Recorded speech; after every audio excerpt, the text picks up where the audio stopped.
Hi, I'm Mark Rappin, EVP Strategic Partnerships with the ARF, and I'm here with Laura Janness. I'm Laura Janness. I'm the Chief Strategy Officer at Barton F. Graf, LLC in New York City. Very happy to be here in Cannes and meeting and making new friends with the ARF. How the world of analytics is kind of changing the way you think about advertising and strategy, and what's new in your approaches? The volume of data that we have access to is phenomenal, but I think the thing that we probably struggle with the most being a small business is being able to keep up with it. While it's awesome to have so much information available, what's difficult is finding the time to do something with it and make it actionable for us. What's it like being an independent agency in today's sort of holding company type world? Until you're standing in the shadows of a Havas tent, you don't realize how tiny we are compared to all the giants out there. It just forces you to, I think, solve problems in an even more creative way. Now, one of the interesting things is some of the work you guys have done on Boom Beach. Talk a little bit about how you took the message both inside and outside the game. What's brilliant about working with Supercell is how much access they give us to data. The goal was to keep current players really engaged with the game. The idea of kind of challenging gamers felt really natural to that part of its life cycle. So we did it by extracting one of the villains of the game, Dr. T, to kind of taunt the players. And we had this really great idea to end the idea in-game with an in-game event. And one of the golden rules, and I think that we're respectful of with our partnership with Supercell, is the game developer's number one job is to develop the game. And so the idea of even suggesting we were going to create additional work for them was a scary conversation to have, but our relationship is so phenomenal. How do you guys get to that great creative? Debate, and a lot of it. I think it's a very unique part of our culture. I have a very wonderful relationship with Jerry Graf, our CCO, and Barney Robinson, our CEO, and I think at the core of our relationship is a lot of trust. And when you have that type of partnership and that trust in one another, it allows you to really debate.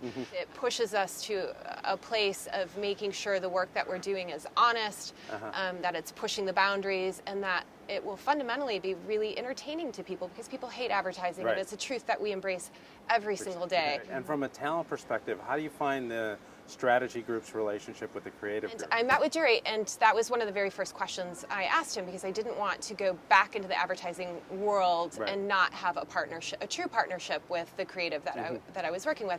And I could tell instantly in my conversations with Jerry that he listened, that he respected, and that we would have a good working relationship. And we're still to the size where we're small enough that I make sure every strategist I hire has a chance to meet with Jerry before we bring them on board, and making sure that chemistry is there and that they enjoy working together. And I think that that's really helped set the stage for the rest of the agency to embrace it as well. So, what sort of advice and counsel would you give to people starting out today? When you start to get bored, it's time to go. It's time to go.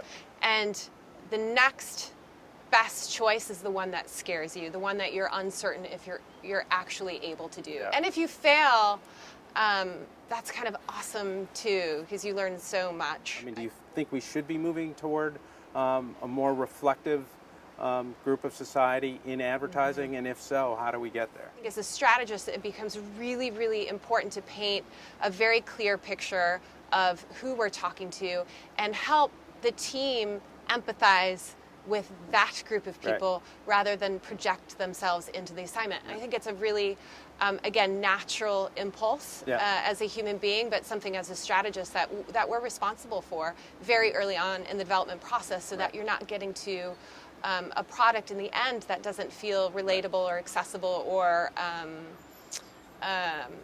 true of the population. What's your own personal philosophy of success? Right now it's mentorship. Every single day is hard. And where I feel most rewarded right now is recognizing talent and really pushing that talent as hard as I can to make sure they're maximizing their potential. Right. Oh, no, that's terrific. And do you find, I know this is true for me as well, that the more I mentor, the more sort of I get back kind of from a reverse mentorship? Absolutely. somebody leaves the agency and they don't leave a note on my desk explaining the impact that I've had on their career, I haven't done my job. What's going to take us to the next 5 years? Creativity and ideas. All right, well, yes, thank you very much. I feel very honored, so thank you for inviting Thanks me for to having the event. us.